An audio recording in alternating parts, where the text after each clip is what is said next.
Hi friends, ఇవాళ మనము 1 year నిల్వ ఉండే మామిడికాయ పచ్చడి ఎలా తయారు చేసుకోవాలో చూసేసుకుందామండి. నేను 40 మామిడికాయలకు తగ్గట్టు క్వాంటిటీని తీసుకుంటున్నాను. మీరు ఎంత క్వాంటిటీకి తీసుకుంటారో మామిడికాయలు అంత క్వాంటిటీ మిశ్రమాన్ని తీసుకోండి. నేను అర్ధపావు వెల్లిపాయలు మిక్సీ చేసి తీసుకున్నాను. 1/2 కిలో సాల్ట్, 1 కిలో కారం, జీలకర్ర, మెంతులు, ఆవాలు సపరేట్గా వేయించుకోవాలండి. వేయించుకొని సపరేట్గా మిక్సీ పట్టుకొని పౌడర్ చేసుకోవాలి. ఇది ఆవాల పౌడర్, జీలకర్ర పౌడర్,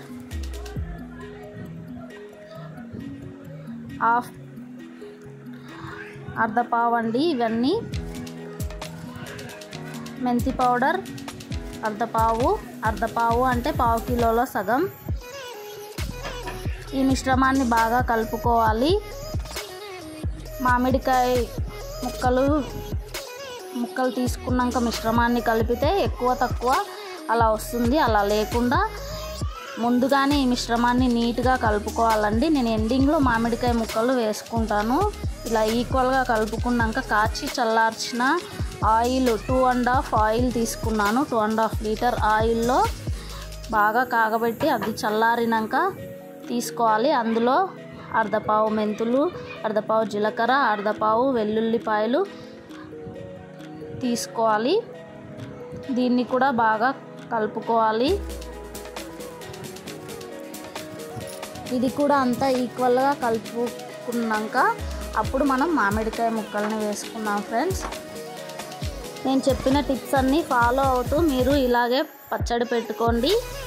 బూజు అలాంటివి ఏవి పట్టకుండా, ఉప్పు తక్కువ కారం ఎక్కువ లేకుండా అన్నీ ఈక్వల్గా సరిపోతాయండి. 40 మామిడికాయలు కాబట్టి నేను ఇంత మిశ్రమాన్ని తీసుకుంటున్నాను. క్వాంటిటీ కరెక్ట్గా తీసుకుంటేనే బూజు పట్టకుండా నిల్వ ఉంటుందండి. ఇది ఫ్రిడ్జ్లో బాగా నిల్వ చేసుకుంటే ఫ్రెష్గా ఉంటుంది. మామిడికాయ పీసెస్ బాగా కట్ చేసుకొని తుడుచుకోవాలి. చూసారు కదా ఎంత నీట్గా కట్ చేసుకున్నానో. అలా కట్ చేసుకున్న పీసెస్ని ఇప్పుడు వేసుకొని కలుపుకోవాలి. ఇలా కలుపుకుంటే ఆ మసాలా అంతా ఈక్వల్గా అవుతుందండి. మామిడికాయలు అన్నిటికీ ఈక్వల్గా పడుతుంది. ముందుగా మనము మామిడికాయ పీసెస్ వేసుకొని కలుపుకుంటే అందులో ఒక ముక్కకి ఎక్కువ మసాలా, ఒక ముక్కకి తక్కువ మసాలా అలా అందుతుంది. అందులో లేట్ అవుతుంది కలుపుకోవడం. ఇలా అయితే చాలా ఈజీగా అవుతుంది ఫ్రెండ్స్. ఇలాంటి టిప్స్ అన్ని మధ్యలో చెప్తూ ఉంటాను, ఫాలో అవ్వండి. బాగా కలుపుకుంటుంది, కలిసిపోతుంది బాగా. చూస్తున్నారు కదా. ఆయిల్ బాగా చల్లారిన తర్వాతే కలుపుకోవాలి ఫ్రెండ్స్. అప్పుడే ఎర్రగా ఉంటుంది పచ్చడి. కొద్దిగా వేడి ఆయిల్ కలుపుకున్నా కూడా కొంచెం కలర్ చేంజ్ అవుతుంది పచ్చడి. సో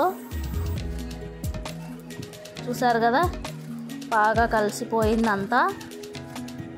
ఎంత ఫ్రెష్గా ఉందో కదా, చూస్తుంటేనే నోరు ఊరిపోతుంది. మనం కుండీలలో నిల్వ చేసుకోవచ్చు. కుండీలు లేకపోతే ఇంట్లో ప్లాస్టిక్ ఉంటుంది కదండి, ప్లాస్టిక్ బకెట్లో నిల్వ చేసుకోవచ్చు. కలిసిపోయింది అంతా, బాగా కలిసిపోయింది. ఇలా బకెట్లో మనం నిల్వ చేసుకున్నాం ఫ్రెండ్స్. మీకు ఏదైనా డౌట్స్ ఉంటే కామెంట్స్ బాక్స్లో కామెంట్స్ చేయండి. మీ డౌట్స్ని నేను క్లియర్ చేస్తాను.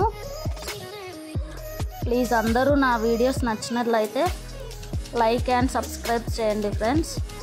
ఇలాంటి మరిన్ని వీడియో కోసం నా ఛానల్ని ఫాలో అవ్వండి.